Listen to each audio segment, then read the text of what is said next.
It was a late summer night in 2015, watching four kids from the small town of Torrington, Connecticut on a park bench. You didn't know it at the time, but these degenerates would change automotive content forever.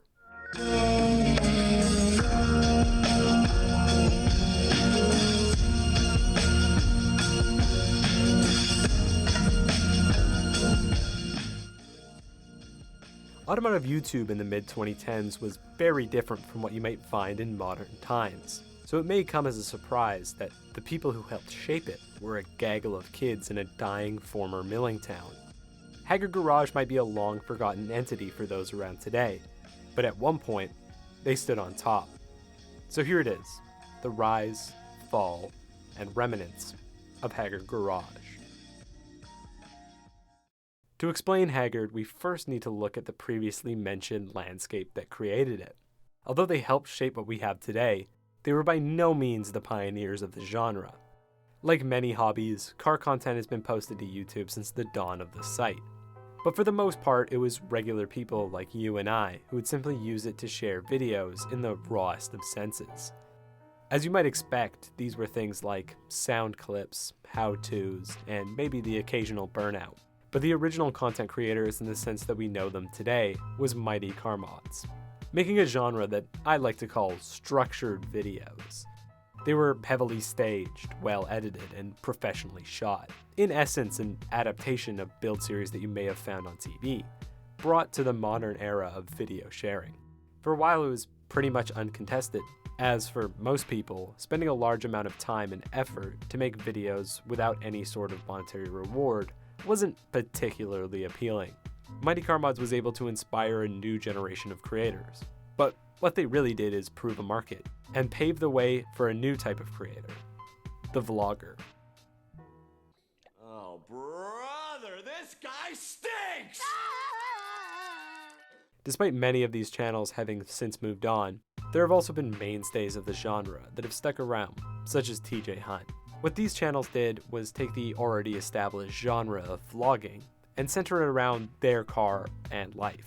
These sorts of channels for many different hobbies started to pop up around 2014, enabled by creators now being able to earn money through monetizing their content.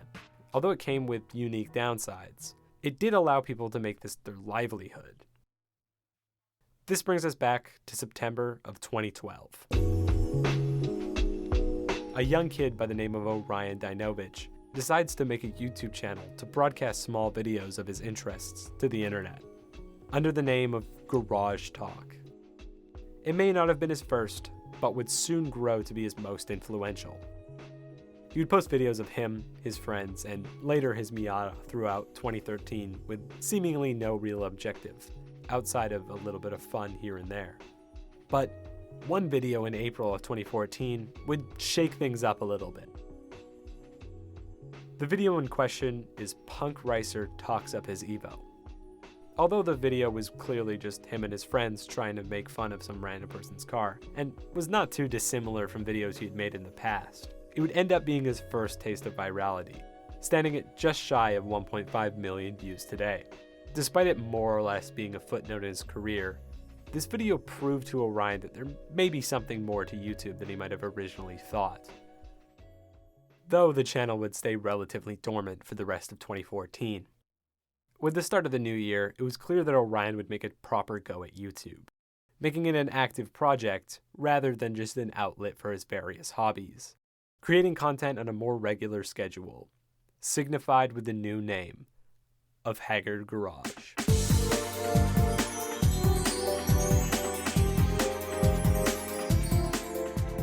Orion entered 2015 with a stream of semi-regular content, surrounded by his general shenanigans to a small but growing audience. Although he didn't have much to really make videos on, he was able to bring on the first official member of the channel, Chris, who he had previously made BMX videos with, only a few years prior. Chris would help make videos throughout the winter with his newly acquired E30 and later Ricer Miata. This is where the building blocks of the Haggard we'd come to know began. The videos from this point onward didn't really change in any major way, consisting of just him and his friends working on cars, doing a little bit of hooning here and there, and maybe some childish banter. But there was one thing that they did that was slightly different from what you might expect. It seems that the through theme of these early videos was almost to piss off the audience to a certain degree. And the hockey pucks was a joke. Yeah, so for all those comments. you guys, yeah. Like honestly. We're doing this for fucks. So Alright, you ready? yeah, what we're gonna do is we're gonna do a simulated highway drive. When you start it and fucking pull it out of neutral, make sure you hit the brake. The e-brake sucks. So what I'm gonna do here is he's gonna rev it to 3K, because when you're on the highway and you're trying to do 65, 3K is what you are hitting. And I'm gonna use this hose and spray it full force directly into the hole on the hood, which is gonna be like simulating a fucking hurricane, because a little bit of rain's not gonna do anything. So I'm just gonna jam the whole hose in the hole. All right, go. YOLO. If you could see that water is going directly onto the intake.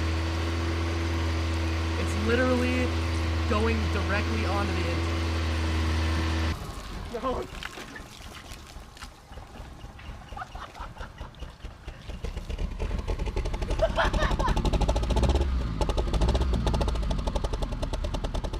Don't let it die. Whether this was from an unintentional place of teenage angst or to try and generate more commenters is unknown, but it certainly worked. In 2015, a new idea would spring from this behavior and set them on a totally new trajectory. The video in question is How to Stance Your Car for Cheap, a video where they lowered Orion's LS400 on literal hockey pucks. This is a hockey puck, and No bump stop. it's gonna be slammed as fuck. We had to cut the spring because we couldn't get the strut out. So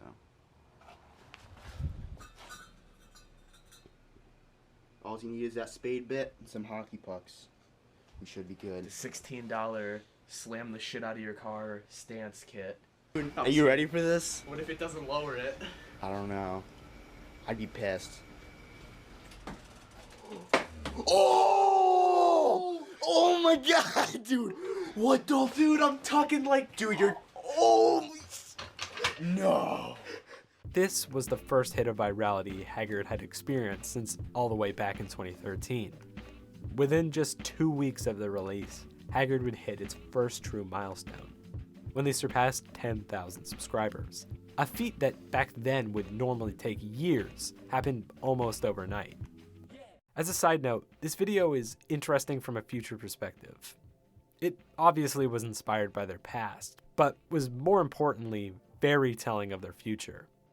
What was made clear with this video is that Orion didn't want to wait around, growing a steady but passionate fan base. Rather, his sights were set directly on blowing up. It may be true that the faster you rise, the harder you fall, but Orion was going to take full advantage of their meteoric rise.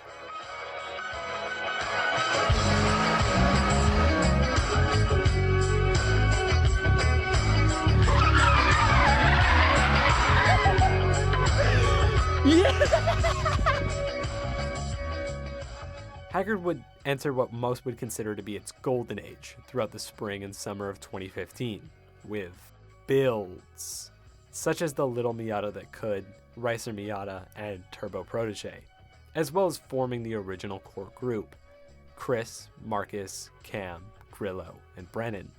The videos at this time mostly just consisted of fucking around while doing the most budget modifications possible, pumping out nearly daily content throughout the summer of 2015. Haggard stood as the antithesis to the rest of YouTube. Well, channels like Mighty Car Mods were building Supergrams, an 11-second turbo 6-cylinder swapped legacy. Haggard was drilling holes in a muffler to make it louder, welding the diff on an otherwise stock GS300, taking a free Protege that they took the O2 sensor out of to make run very rich, and booger welding a T3 flange to a stock header to install a blown turbo with charge piping from Home Depot and eBay, and finally trying to hydrolock a Miata to prove the haters wrong. Well, others were making informative car building videos. They were purposely trying to make their vehicles worse. It may have been stupid and childish, but many people found the content refreshing, or at the very least entertaining. What drew many people to Haggard in these early days was different for each person watching. Though the lo-fi nature of their videos made them accessible in comparison to the other overproduced, high-quality options, to some it was relatable. To the younger segment of the audience, it was almost something to aspire to, strangely enough. It was a group of people, roughly your age, who were having fun dicking around with cars. And to the older generation, it was at least something to laugh at. The summer was an exciting period of time for both Haggard and the viewers. It seemed like there was a fresh Haggard video every other day, consistently supplying the fans with their usual antics. And by the end of that summer, they were able to climb all the way up to 150K, leaving some to wonder, what will happen next? Well, we wouldn't have to wait long. Things were about to change. At the end of that summer, Orion would shake up the Haggard we'd come to know over the last few months, moving himself, and along with it, Haggard out of his mom's house and renting the Cornwall house. A massive estate that cost almost $3,000 to rent. Quite the pad for these younger kids to be renting. This was certainly a shock to say the least. Up until this point, no one in the group had any idea that the channel was generating any revenue outside of their smaller merch drops. And with the move, Haggard would leave behind two of its formative members, Chris and Marcus. This is where the cracks started to form. They were able to make YouTube their full-time jobs, but in the process, the move was not without consequence. This broke the facade that they were just broke kids having fun in their mom's garage. Haggard was now a business. Despite there being an initial burst of excitement with the move, the previously mentioned consequences started to spring up, namely the cost of living and animosity growing throughout the group. These issues may have been obvious to spectators out of the gate, but surprisingly enough, having a group of 18 to 20-year-olds living job-free, smoking weed all day, wasn't exactly a recipe for bonding and productivity. For example, one of the members who was sort of in the occasional video but had come on board with the move, Alex, left the group after his weed was stolen by two of the group's members.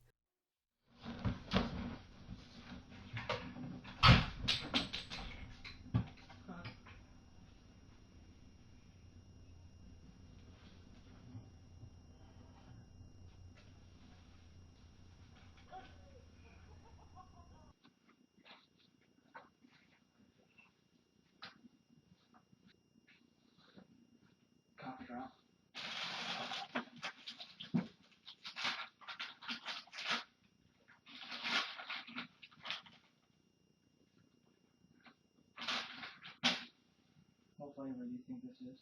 It says vitamin C. If that was not indicative of the state of Haggard in this video, I don't know what else is. But you might be wondering, why did they have to do this? They were, at the end of the day, still a pretty successful channel. Well, let's get back on the topic of money for a second. But more importantly, how it was being distributed.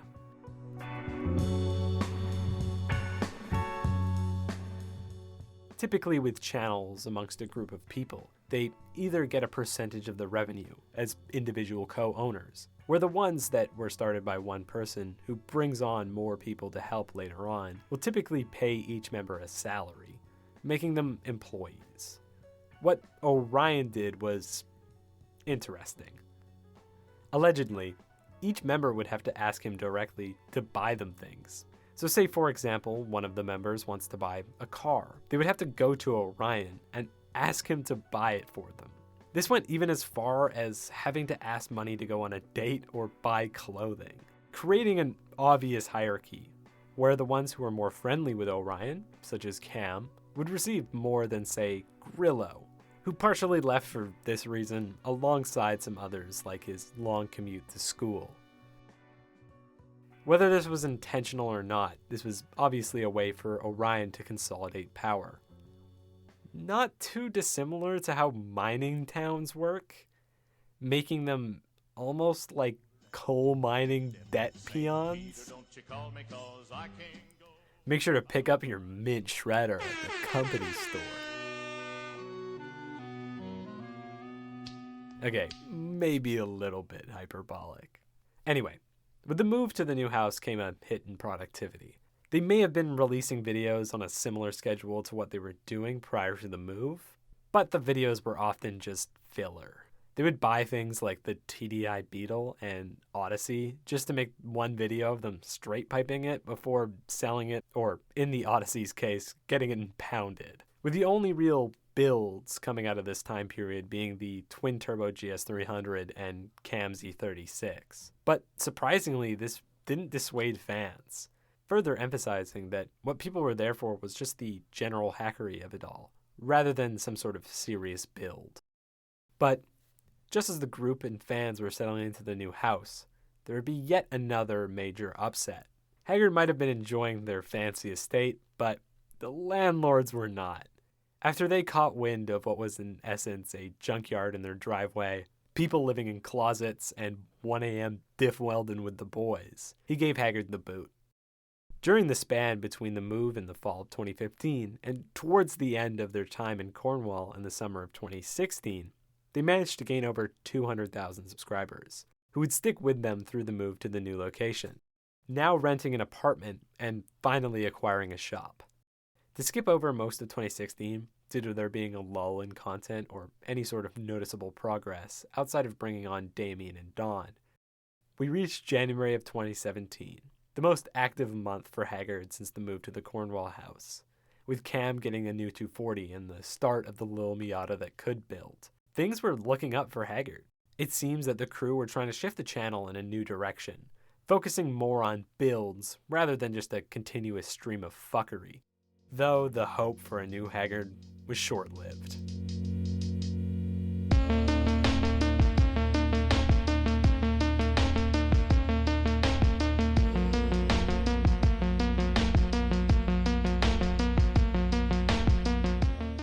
The first drift event of the year, with all 4 cars clad in the infamous Haggard Garage green. What was the payoff for the last 4 months of preparation?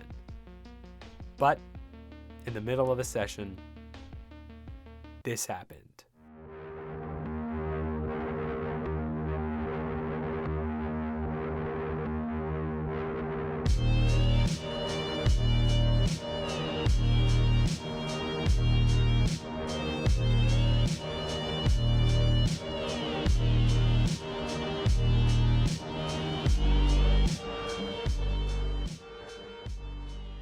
This incident would be the spiritual death of Haggard Garage, the final straw in the Haggard saga. The group would bring back both cars, but from this point forward, they would only move in a downward trajectory. Haggard would go on to finish the little Miata that could, and tour the country with it. But this was unknowingly the final hurrah for the channel. Soon after, Orion and Chow would split the group in 2, creating Haggard North, which was at this point just Cam and Damien, and Haggard South, Orion and Chow, with their move to Florida. Despite still being able to produce content like they used to, the lack of friends around to support left to the swift demise of Haggard North. After the crash, Cam went into Campression, as it's known. Brendan would leave due to an eye injury, and Damien would move on to having mild success with his personal channel despite his interesting personality and mechanical abilities. Haggard would now solely be carried by Chow and Orion, but at this point it was so far removed from the Haggard of before. Orion would transition the channel into making click farming videos. By the end of that year, they drove the final nail in the coffin, changing the channel name once again. After deleting all the videos, Haggard was officially over.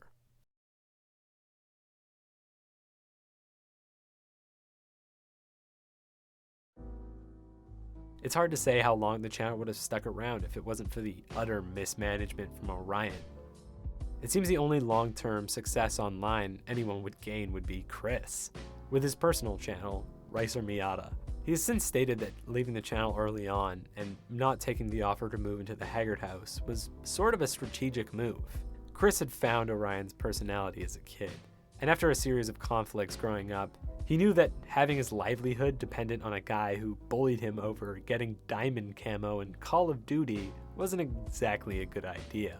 In the time since the golden era of Haggard, Chris has maintained a steady fan base, the only one to do so out of the group's many members. Although he may be the only Haggard member left, the impact of the group will remain forever. The style that they created will be used indefinitely. Almost every single car creator, big or small, uses it to some degree. Hell, even I used it early on. The largest impact of Haggard is how they inspired a new generation of creators.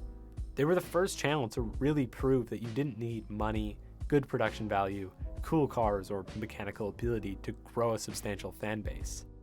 It's no coincidence that almost every single automotive YouTuber we have today started shortly after Haggard's rise to prominence. I'm not sure if I'm happy that Haggard is gone. On a personal level, they got me back into cars as a kid, and were directly responsible for a pretty big chunk of entertainment in my adolescence. Undoubtedly, they inspired people to do some abhorrent modifications to their cars. But without them, we may not have the modern creator landscape of today. Almost every single trope of automotive YouTube stems back to Haggard. Car giveaways, the popularity of Miatas. I'm not even gonna get into the list. Even if you pay close attention to how a modern auto vlogger frames their videos, rarely is the emphasis ever on what they're actually doing. Rather, it's shifted towards the person doing it. The narrative focus is towards the friends that help you work on your project, rather than the project itself. The Haggard style is even evident in the timeline and editing.